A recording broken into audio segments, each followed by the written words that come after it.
Magandang gabi, live mula sa Pag-asa Weather and Flood Forecasting Center, narito ang latest sa ating panahon. Kaninang alas 4 ng hapon, huling tinayang nasa 500 kilometers silangan ng Hinatuan, Surigao del Sur, ang low pressure area o LPA na binabantayan ng Pag-asa. Ang LPA na ito ay inaasahang magpapatuloy sa pagkilos nito patungo sa kanluran at daraanan ng kabisaan. Ito ay inaasahang magdadala ng pag-ulan dito sa rehiyon na ito sa mga susunod na araw. Ang hangganan rin ng low pressure area na ito ay makakaapekto dito sa atin sa Southern at Central Luzon. Kaya naman huwag kayong magulat kung makaranas tayo ng pag-ulan ngayong Sabado at Linggo o kaya ay hanggang sa Lunes. Ang tail end of a cold front dito sa may silangang bahagi ng bansa sa labas ng Philippine Area of Responsibility ay nagpapabagal sa paggalaw ng LPA, kaya naman mistulang namamalagi lang ito sa silangan ng Mindanao. Sa kabilang dako, umiiral pa rin ang easterlies mula sa karagatang Pasipiko at nagbibigay ito ng mainit na temperatura sa bansa. At ang ridge of high pressure area dito sa hilagang bahagi ng Pilipinas ay nagbibigay rin sa atin ng magandang panahon ngayong araw.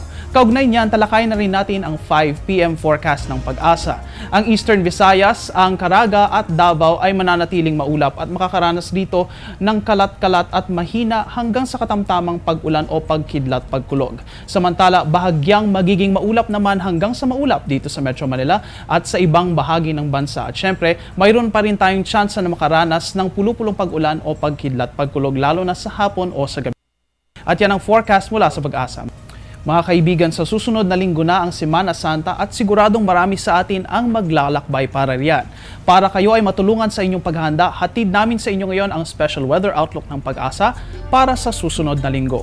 Simula sa araw ng Linggo hanggang sa araw ng Miyerkules, malaking bahagi ng bansa ang magkakaroon ng maulap na papurin at magkakaroon din tayo ng kalat-kalat na pag-ulan o pagkidlat-pagkulog lalo na sa pagsapit ng hapon o ng gabi. At dahil ito sa presensya ng low pressure area na tinatayang tatawid sa Kabisayaan sa mga araw, inaasahang gaganda ang panahon sa Monday, Thursday hanggang dito sa pagsapit ng Linggo ng Pagkabuhay o Easter Sunday. Makakaranas tayo ng partly cloudy to cloudy skies na mayroon pa rin tsansa ng isolated rain showers at thunderstorms lalo na pagsapit ng hapon o ng gabi. Magiging maalinsangan at mainit rin ang panahon mula sa Huwebes hanggang sa susunod na Linggo. Kaya naman uminom ng maraming tubig at kung maglalakbay man ay magsuot ng sunglasses at light-colored clothes. Iyan ang special weather outlook ng Pag-asa. Tinatapos natin ang ulat panahon sa pagsikat ng araw bukas. Ang pagsikat ng araw bukas ay maaari nating maasahan ganap na 5:44 ng umaga at ang sunset naman ay maaasahan natin 6:09 ng gabi.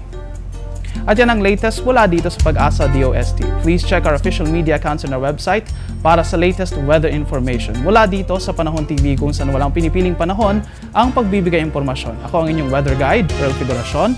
Magandang gabi sa inyong lahat.